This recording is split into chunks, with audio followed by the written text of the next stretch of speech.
Physics के हर शोबे में हार्मोनिक ऑसिलेटर बुनियादी अहमियत रखता है। ऑसिलेटर से मतलब कोई ऐसा सिस्टम जिसमें तवातुर हो, यानी कि कुछ वक्त के बाद वो अपने पुरानी हालत पर वापस लौटता हो। इस यूनिट में हम सिंपल हार्मोनिक ऑसिलेटर पर गौर करेंगे और उसके बाद quantum simple harmonic oscillator.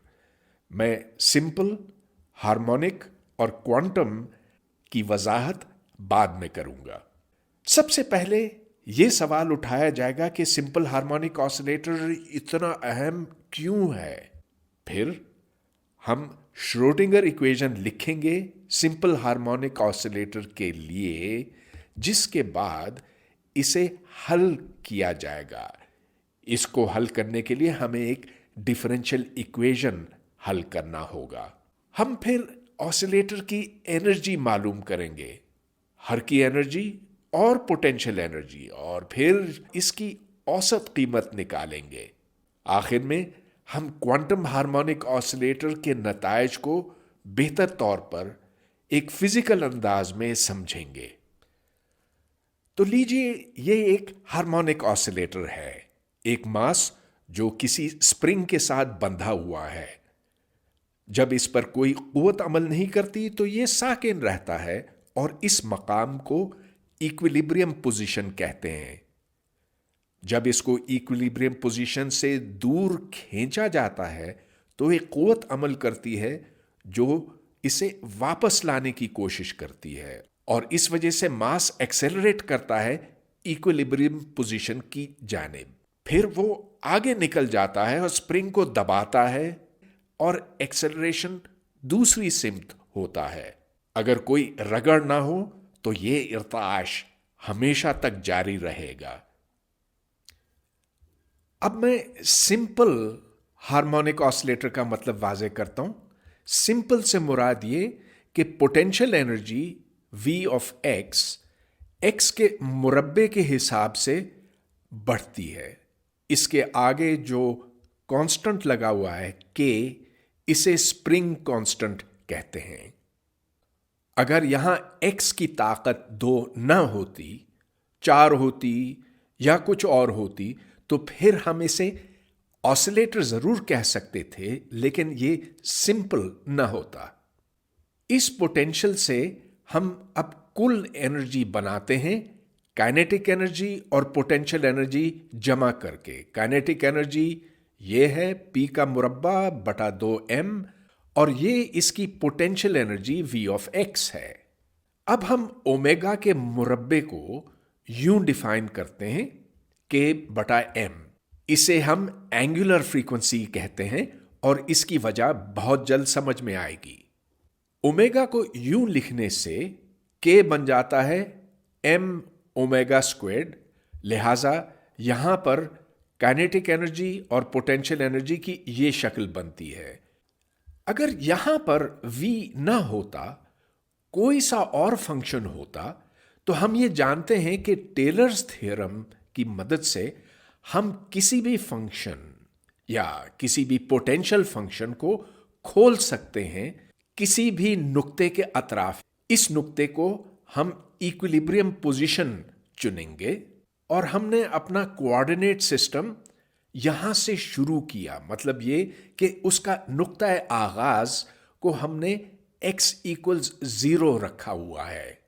Tailors theorem के बकौल हम इस फंक्शन को एक सीरीज में खोल सकते हैं जिसकी पहली टर्म v ऑफ 0 है, फिर दूसरी टर्म v का डेरिवेटिव लिया जाता है x इक्वल 0 के ऊपर, और अगर x छोटा हो तो बस यही 2 टर्म्स काफी हैं। लेकिन अगर x इतना भी ज्यादा छोटा ना हो तो फिर हमें अगली टर्म और फिर उसके बाद वाली टर्मों की जरूरत पड़ेगी।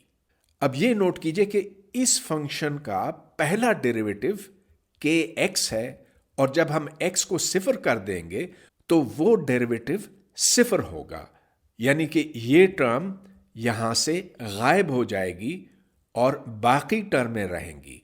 चलिए एक बार हम फिर डेरिवेटिव लेते हैं, मतलब ये कि v का डबल डेरिवेटिव लेते हैं, तो वो k के बराबर है। चुनाचे v ऑफ x बना v ऑफ 0 जो कि खुद सिफर है, और उसके बाद हाफ के एक्स स्क्वेर्ड, यानी कि वही चीज जो यहां पर है। इसे हम क्वाड्रेटिक पोटेंशियल कहते हैं, और क्वाड्रेटिक पोटेंशियल में ये टर्म सिफर है और आगे तमाम टर्म्स भी सिफर हैं। इसकी तस्वीरी शक्ल कुछ यूं बनती है। तो यहां पर हाफ के एक्स स्क्वेर्ड को प्लॉट किया गया है। ये देखिए कि ये एक इवन फंक्शन है, x बराबर सिफर इस जगह पर है, और अगर x को मुस्बत या मनफी कीमत रखी जाए तो इसकी कीमत नहीं बदलती। अगर कोई दूसरा पोटेंशियल होता जो आप यहां पर देख रहे हैं, ये क्वाड्रेटिक पोटेंशियल नहीं है, लेकिन जब हम इसको सिफर के अतराफ में खोलते हैं तो ये क्वाड्रेटिक पोटेंशियल के बहुत नजदीक होता है, यहां तक। मतलब ये कि अगर x की कीमत बहुत ज्यादा ना बढ़ाई जाए तो दोनों पोटेंशियल्स में फर्क न होने के बराबर होता है, लेकिन जो जो x बढ़ता है तो इन दोनों में फर्क बढ़ता जाता है, यहां भी और यहां भी। हार्मोनिक ऑसिलेटर का फिजिकल सिस्टम्स के साथ एक गहरा ताल्लुक बनता है।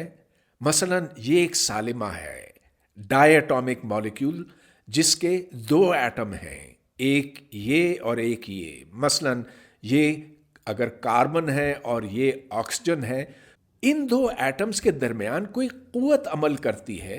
ये कुव्वत इनको ज्यादा दूर नहीं होने देती और ज्यादा करीब भी नहीं, गोया कि ये एक स्प्रिंग जैसी चीज है। जब ये दो एटम एक दूसरे से दूर होते हैं तो इस एटम के ऊपर कुव्वत इस सिमत अमल करती है और इस एटम पर इस सिमत। जब ये नजदीक आ जाते हैं तो स्प्रिंग दब चुकी होती है, लिहाजा कुव्वत की सिमत यहां पर इस तरफ है और यहां पर इस तरफ। इक्विलिब्रियम की हालत में इनके दरमियान जो फासला है उसे इक्विलिब्रियम बॉन्ड लेंथ कहा जाता है। अब जाहिर है कि इन दो एटमों के दरमियान जो कुव्वत अमल करती है या जो पोटेंशियल एनर्जी है वो कभी एग्जैक्टली हाफ के एक्स स्क्वेर्ड नहीं हो सकती। अगर हम इन दो एटमों को एक दूसरे से दूर करते चले जाएं तो ये स्प्रिंग टूट जाएगी, यानी कि ये एटम और ये एटम एक दूसरे से जुदा हो जाएंगे। लिहाजा हाफ के एक्स स्क्वेर्ड महज एक अप्रोक्सीमेशन है। क्रिस्टल के अंदर एटम होते हैं और इनके दरमियान एक कुव्वत अमल करती है। ये कुव्वत स्प्रिंग की मानिंद है। मतलब ये कि बहुत ज्यादा इन्हें नजदीक नहीं आने दिया जाता और बहुत ज्यादा दूर भी नहीं, लिहाजा इन क्रिस्टल्स के अंदर इर्ताश पैदा होता है, ये वाइब्रेट करते हैं। अब हम सिंपल हार्मोनिक ऑसिलेटर की इक्वेशन हल करेंगे और ये क्लासिकल मैकेनिक्स के अंदर रहते हुए, यानी कि न्यूटन के कानून का इस पर इतलाक किया जाएगा। तो न्यूटन का कानून ये कहता है F equals ma d2x dt squared है, और इसलिए m d2x dt स्क्वेर्ड बराबर है मनफी के x के। अब यहां ये मनफी अलामत का सबब यह है कि जब हम इस मास को दूर खींचते हैं तो ये स्प्रिंग इसे अपनी तरफ खींचती है, लेकिन जब ये मास अंदर आ चुका होता है, यानी कि स्प्रिंग दब चुकी होती है, तो कुव्वत की सिमत दूसरी जानिब है।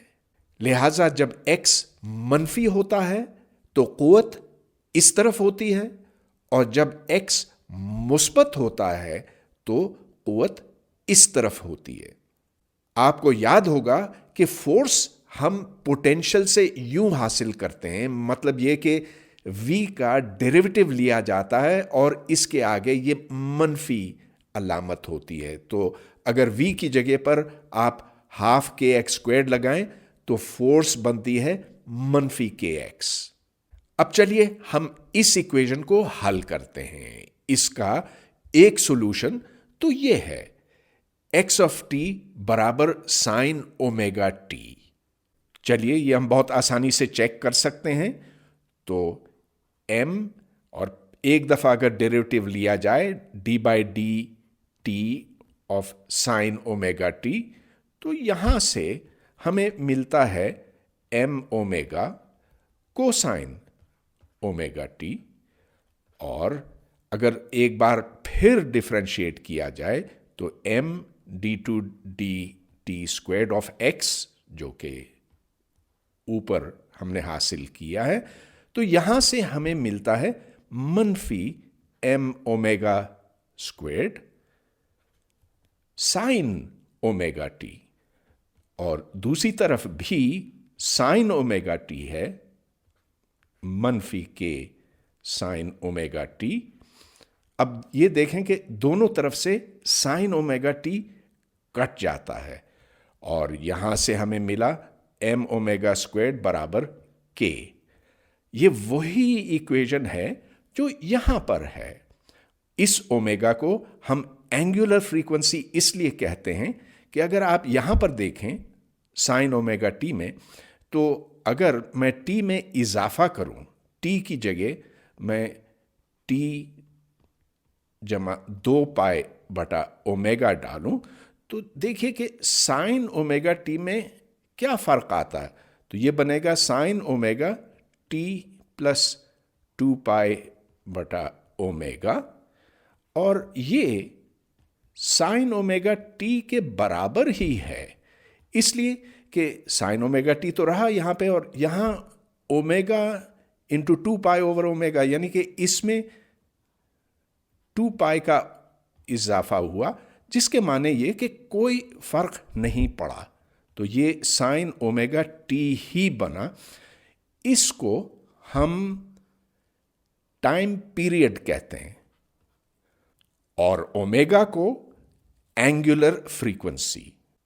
अब ये नोट कीजिए कि अगर मैंने यहां पर कोई सा भी नंबर लगाया होता, यानी कि एक्स ऑफ टी को मैं अगर 3 साइन ऑफ ओमेगा टी लिखता, तो उससे कोई फर्क नहीं पड़ता, क्योंकि वो 3 इस तरफ और इस तरफ आ जाता और दोनों तरफ से ये कट जाता। लिहाजा ये सबसे जनरल सॉल्यूशन नहीं है। यहां हम साइन ओमेगा टी को किसी भी अदद के साथ ज़र्ब दे सकते हैं।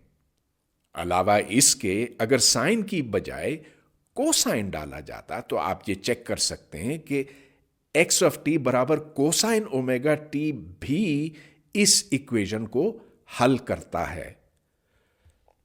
लिहाजा इस इक्वेशन का जनरल सॉल्यूशन ये बना।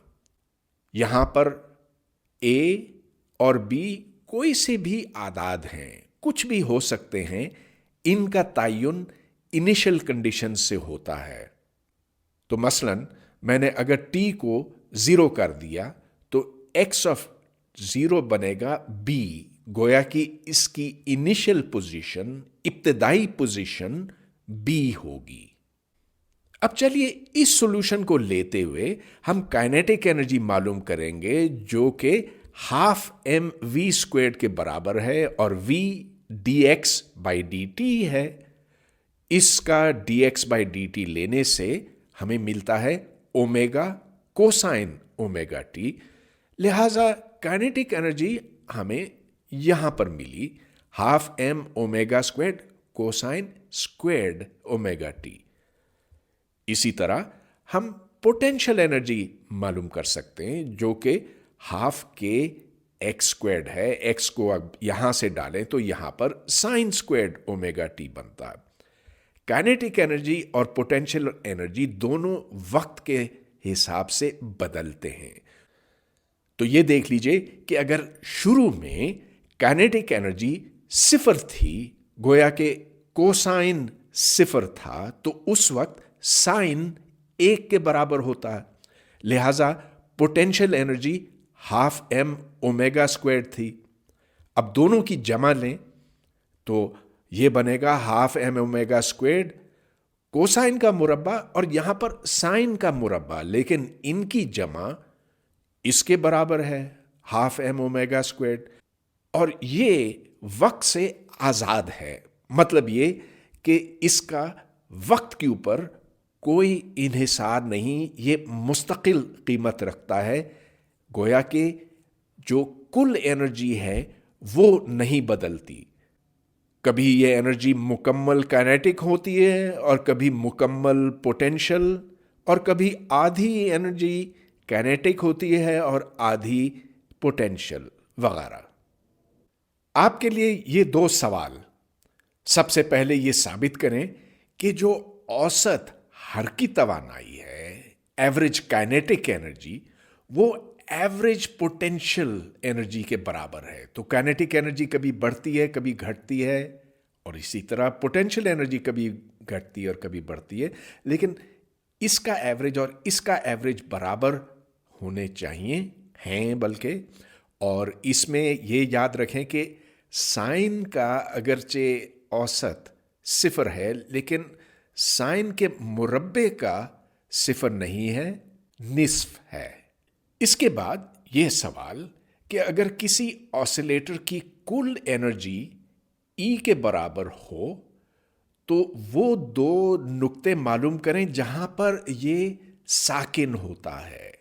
इनको टर्निंग पॉइंट्स कहते हैं।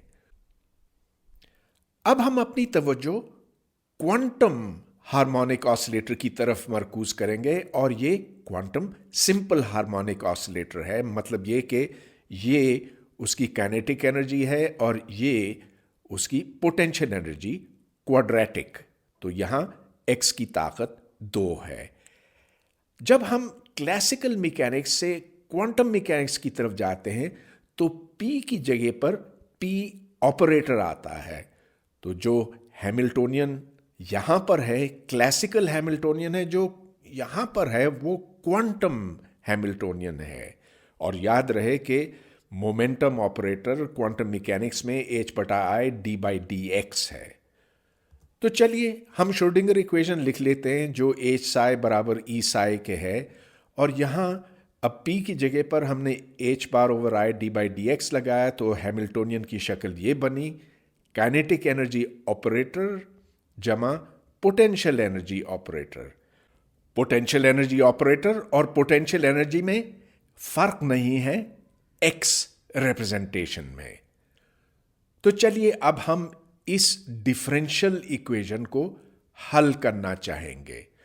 हल करने का मतलब ये कि साई और ई दोनों मालूम करने हैं। साई आइगन फंक्शन है जबकि ई आइगन वैल्यू है। तो चलिए इसको पहले एक बेहतर सादा शक्ल दी जाए, जो कि ये है। यहां मैंने साई डबल प्राइम लिखा है, जिसका मतलब है कि साई के 2 डेरिवेटिव्स लिए जा रहे हैं विथ रिस्पेक्ट टू एक्स। अब हम इसको कुछ बेहतर शक्ल देंगे, तो 2m/h² से तकसीम करें तो यहां पर सिर्फ 1 रह जाएगा।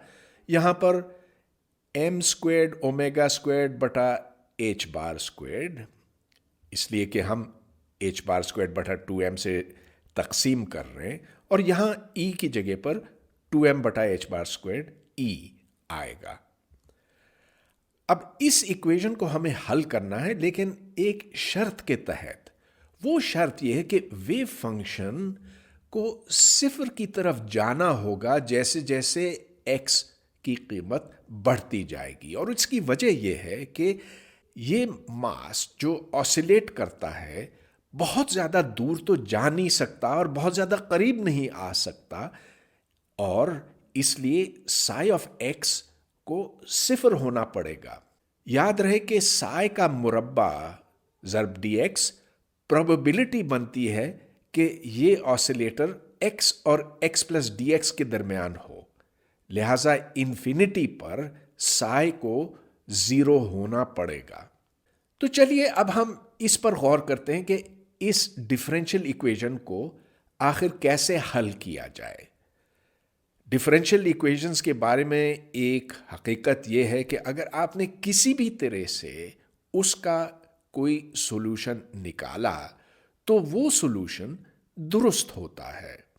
खा आपने इस तरीके से किया या उस तरीके से, तो सबसे आसान तो ये है कि हम पहले ये कोशिश करें कि कोई मुनासिब किस्म का सॉल्यूशन गैस किया जाए। तो इसको आप एक गैस, एक तुक्का समझ सकते हैं। यहाँ अल्फा कोई अदद है जिसकी कीमत हमें मालूम नहीं, लेकिन जो हम मालूम करना चाहेंगे। अगर ये इस इक्वेशन को हल कर लेता है और अल्फा की कोई कीमत निकल आती है तो इसका मतलब ये हुआ कि ये ठीक है। तो चलिए हम साई का सेकंड डेरिवेटिव निकालते हैं, लेकिन उससे पहले हमें फर्स्ट डेरिवेटिव निकालना होगा। इसका फर्स्ट डेरिवेटिव जाहिर है कि ये बनता है, जब आप हाफ अल्फा एक्स स्क्वायर्ड को डिफरेंशिएट करते हैं तो उससे मनफी अल्फा एक्स बनता है, जो इधर सामने आ गया। इसको एक बार फिर डिफरेंशिएट कीजिए तो हमें अल्फा एक्स को डिफरेंशिएट करना होगा, जिससे सिर्फ मनफी अल्फा बनेगा और ये e to the minus half alpha x squared वैसे ही बाहर निकल आएगा। लेकिन इसको एक बार फिर डिफरेंशिएट करने की जरूरत है, तो यहां अल्फा एक्स का मुरब्बा आएगा। अब ये डालें इसके अंदर और इसकी शक्ल फिर ये निकल आती है। अब यहां मैंने इन सब को इकट्ठे किया हुआ है और ये ई बाहर निकल आया। इसका मतलब ये कि हम इसको यहां से गायब कर सकते हैं और सिर्फ इसको सिफर करना काफी होगा। अब यहां से ये वाजे हो गया कि अल्फा स्क्वायर्ड इसके बराबर है। ये देखें कि ये और ये बराबर हैं और दूसरी तरफ अल्फा बराबर है 2m बटा एच बार स्क्वायर्ड ई।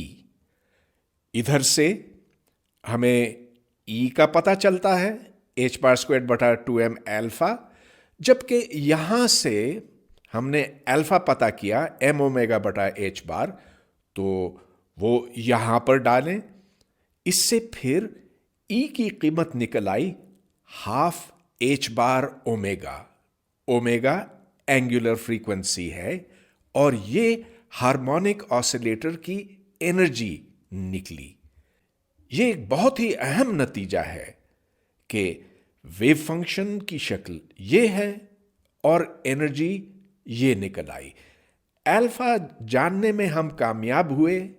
अल्फा की कीमत ये आपके सामने मौजूद है। जो सॉल्यूशन हमने इस तरीके से मालूम किया है उसकी एनर्जी ये है हाफ एच बार ओमेगा, लेकिन इसके अलावा और भी एनर्जीज मुमकिन हैं। ये कम से कम एनर्जी है, इसको ग्राउंड स्टेट एनर्जी कहते हैं। अब चलिए हम दूसरी स्टेट्स की तरफ चलते हैं, एक्साइटेड स्टेट्स, वो स्टेट्स जिनकी एनर्जी हाफ एच बार ओमेगा से ज्यादा है। इक्वेशन तो वही है जो मैंने पहले लिखी थी और हमने ये सॉल्यूशन मालूम किया था। अब चलिए हम ये फर्ज करने की बजाय इसको x से ज़र्ब देते हैं। तो साई 1 को अगर इसमें डाला जाए तो दोनों साइड्स बराबर हो जाएंगी, बशर्ते के E1 की कीमत ये हो। इसको जरूर चेक कीजिएगा। क्वांटम हार्मोनिक ऑसिलेटर के अनगिनत दूसरे सॉल्यूशंस भी हैं। तो साई 1 के बाद साई 2 आता है जिसकी एनर्जी ये है, फिर साई 3, फिर साई 4 वगैरह वगैरह।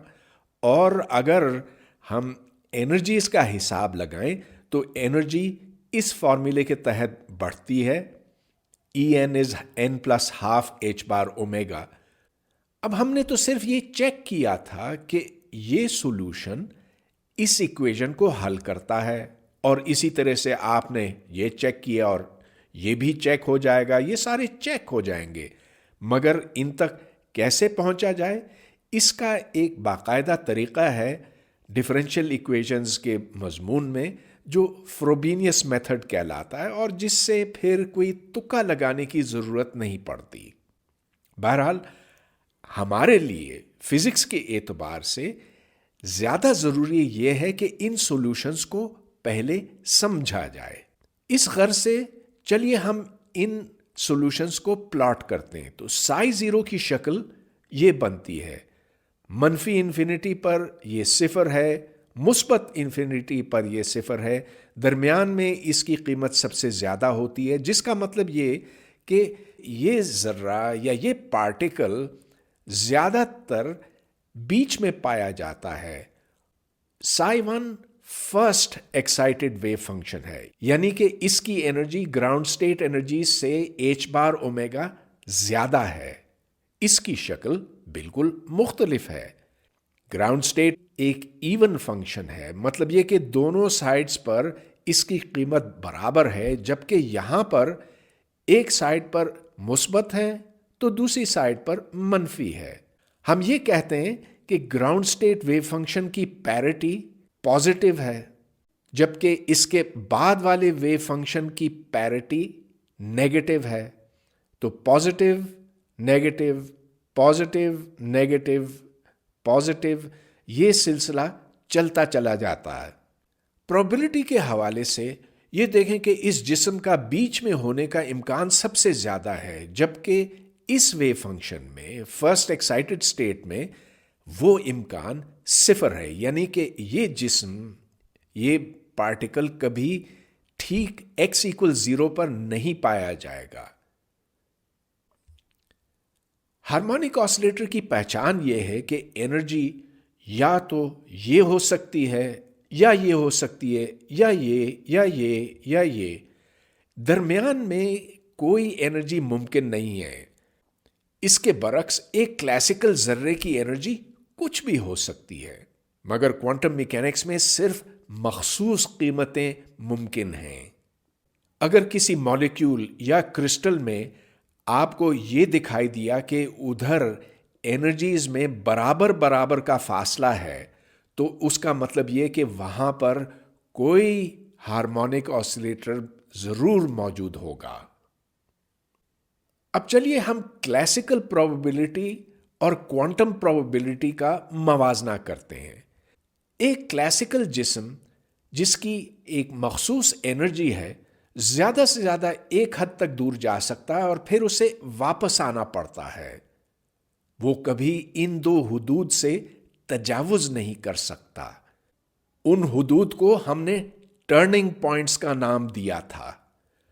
तो यहां पर देखें, ये एक टर्निंग पॉइंट है और ये दूसरा टर्निंग पॉइंट है। तो इन दो के दरमियान एक क्लासिकल ऑसिलेटर कैद रहता है।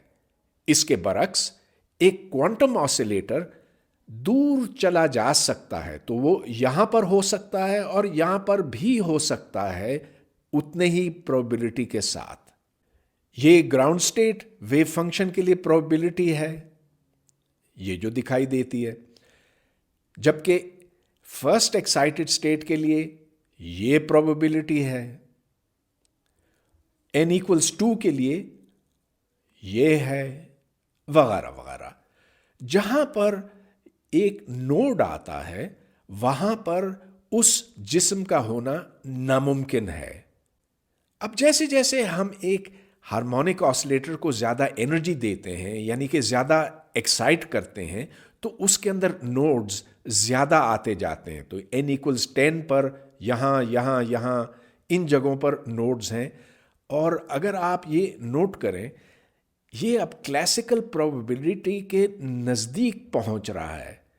याद रहे कि एक क्लासिकल ऑसिलेटर टर्निंग पॉइंट्स के नजदीक ज्यादा पाया जाता है, इसलिए कि वहां पर उसकी स्पीड कम होती है। अब हमें क्वांटम हार्मोनिक ऑसिलेटर के वेव फंक्शंस को इस्तेमाल करना है, लेकिन इससे पहले एक जरूरी इंटीग्रल, किसी भी कैलकुलस की किताब में इसकी डेरिवेशन देख लीजिएगा। इससे हम दूसरे इंटीग्रल्स भी हासिल कर सकते हैं। ये तो खैर वाज़े है कि x के साथ अगर आपने इसको ज़र्ब दिया तो ये सिफर होगा, इसलिए कि ये ऑड फंक्शन है और ऑड फंक्शन को जब बराबर के लिमिट्स के दरमियान इंटीग्रेट किया जाता है तो उसका अंजाम फिर सिफर होता है। एक्स हो या एक्स क्यूब्ड हो या एक्स टू द 5 हो, इन सब के लिए ये सिफर होगा। लेकिन अगर एक्स का मुरब्बा हो तो यहां से आप यहां तक पहुंच सकते हैं, उसके लिए बस दोनों साइड्स को एक बार डिफरेंशिएट करना होगा। बहरहाल ये याद रखिएगा, और खैर ये याद रखने की तो ज़रूरत ही नहीं, इसलिए कि ये ऑड फंक्शन है। एक्स की अगर 4 ताकत हो तो फिर आप इधर से इधर पहुंच सकते हैं। बहरहाल ये नोट करके आप रखें या याद करें। अब चलिए हम ऑसिलेटर वेव फंक्शंस इस्तेमाल करेंगे, लेकिन इस्तेमाल करने से कबल हमें ये चेक करना होगा आया कि ये नॉर्मलाइज्ड हैं कि नहीं। जिसका मतलब ये कि अगर इसका मुरब्बा लिया जाए और इसको इंटीग्रेट किया जाए मनफी इन्फिनिटी से मुस्बत इन्फिनिटी तक, तो क्या ये जवाब 1 के बराबर है कि नहीं। चलिए देख लेते हैं। अब ये इंटीग्रल तो आप जान चुके हैं, ये स्क्वायर रूट ऑफ पाई बटा अल्फा, तो वाज़ेह है कि इसका मुरब्बा फिर 1 पर इंटीग्रेट नहीं होगा, मगर इसको बड़ी आसानी से ठीक किया जा सकता है अगर आप अल्फा बटा पाई ताकत 1/4 से इसको ज़र्ब दें। तो अब अगर आप दोनों साइड को इंटीग्रेट करें इसका मुरब्बा लेने के बाद, तो फिर ये सही तौर पर नॉर्मलाइज्ड होगा। इसकी शक्ल तो खैर गाउसियन की है। ये देख लीजिए कि ये ऊपर बढ़ता है और फिर घटता है और दोनों तरफ बराबर है, यानी कि पॉजिटिव पैरिटी का है। अब हम x की औसत कीमत मालूम करेंगे। x उस जिस्म की पोजीशन है और कभी वो जिस्म इस तरफ होता है और कभी इस तरफ होता है, और दोनों तरफ होने का इम्कान चूंकि बराबर है, इसलिए x की एवरेज वैल्यू 0 होगी। मगर x का मुरब्बा अगर लिया जाए तो ये इवन फंक्शन है और x के मुरब्बे की एवरेज वैल्यू अब 1/2 अल्फा होगी। तो जो इंटीग्रल मैंने पिछली स्लाइड पर आपको दिखाया था उससे आप चेक करें कि average of x squared is 1/2 alpha. तो अगर इसका स्क्वायर रूट लिया जाए तो average of x squared square root बनता है 1/√2 अल्फा। अब चलिए अब हम एवरेज मोमेंटम मालूम करते हैं। एवरेज मोमेंटम का मतलब यह कि साई और साई के दरमियान में मोमेंटम ऑपरेटर डालना है। मोमेंटम ऑपरेटर h/i/d/dx है। एक दफ़ा आप डिफरेंशिएट करेंगे तो x नीचे उतर आएगा, गोया कि वही इंटीग्रल जो यहाँ पर है सो यहाँ पर होगा और उसकी कीमत 0 है क्योंकि ये एक ऑड फंक्शन है। अब ये बात भी बहुत माकूल है, इसलिए कि कभी ये जिस्म इस तरफ जाता है और कभी ये इस तरफ जाता है, और इसलिए इसका एवरेज मोमेंटम 0 होगा। लेकिन इसके मुरब्बे का एवरेज 0 नहीं होगा, और अगर आप 2 दफ़ा साई 0 को डिफरेंशिएट करें, यानी कि h/i/d/dx स्क्वेयर्ड डालें, तो उससे फिर h²/2 अल्फा बनता है और इसका स्क्वायर रूट फिर ये है। अब इसको हम अनसर्टेनिटी इन x कहेंगे और इसको अनसर्टेनिटी इन मोमेंटम। अनसर्टेनिटी का लफ्ज मौजू इसलिए है कि हम ये यकीनी तौर पे नहीं कह सकते कि ये जिस्म यहाँ पे है कि यहाँ पे कि यहाँ पे कि यहाँ पे। इसमें एक गैर यकीनियत आ चुकी है, और यही बात हम मोमेंटम के मुरब्बे के बारे में कह सकते हैं। अब इन दोनों को जोड़ें तो ये अनसर्टेनिटी इन पोजीशन और ये अनसर्टेनिटी इन मोमेंटम है। तो ये अनसर्टेनिटी प्रिंसिपल की एक शक्ल हमारे सामने आई। इसको आप डेल्टा एक्स कह सकते हैं और ये डेल्टा पी। अगर आपने यहां पर साई 0 न डाला होता, साई 1 डाला होता, तो यहां पर आपको h⁻/2 नहीं मिलता, इससे एक बड़ी क्वांटिटी मिलती। अब हम एनर्जीज का हिसाब लगाएंगे। जाहिर है कि हर स्टेट के लिए काइनेटिक और पोटेंशियल एनर्जी मुख्तलिफ होगी, तो चलिए हम एक स्टेट का इंतखाब करते हैं, ग्राउंड स्टेट का। ग्राउंड स्टेट ये है और इसकी एनर्जी ½ है। हमने ये साबित किया था कि x के मुरब्बे की औसत कीमत 1/2 अल्फा है और इसके मोमेंटम के मुरब्बे का ये है। तो चलिए अब हम एनर्जी का हिसाब लगाते हैं, काइनेटिक एनर्जी। तो काइनेटिक एनर्जी p²/2m है। ये हम जान चुके हैं, एवरेज ऑफ p², जो कि h²/2 अल्फा है। इसको 2m से तकसीम करें, अल्फा की कीमत डालें, अल्फा जो कि m⍵/h है, तो इससे 1/4 h⁻ω निकला। चलिए अब हम यही चीज पोटेंशियल एनर्जी के लिए करते हैं। पोटेंशियल एनर्जी में हमें x² का औसत निकालना होगा, जो कि हम निकाल चुके हैं 1/2 अल्फा। अल्फा की कीमत अगर डाली जाए तो ½ अल्फा ये बना, यहां पर इन दोनों को ज़रब दीजिए तो वही चीज निकली, 1/4 h⁻ω।